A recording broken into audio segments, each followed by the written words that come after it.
Chapter 11. Poor People and Kind Elves. Once there was a shoemaker called Ben.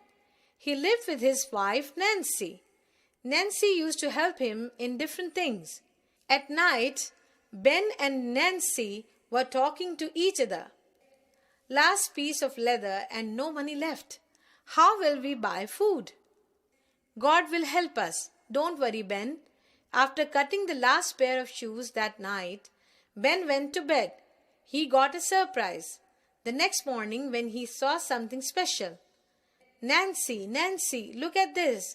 A new pair of shoes, shining bright. This pair is very beautiful. I knew that everything would be all right. God is great. Ben sold the shoes in the market and bought more leather with the money that he got from the sale of the shoes.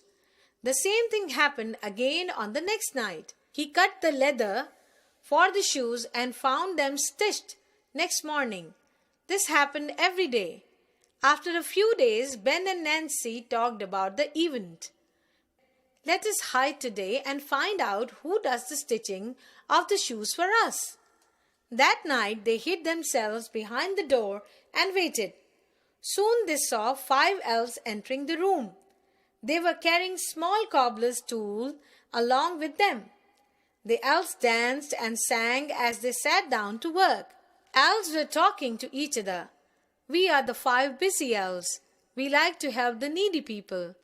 We like to feed every poor body, except the ones who are greedy. The elves finished the stitching of the shoes and went away. Such kind little people. I will make some clothes for them to say thank you. The next night, when the elves reached the house, they were amazed to find 5 sets of beautiful clothes in place of the leather. They put on the clothes happily and danced all night. Ben and his wife never forgot the kind elves.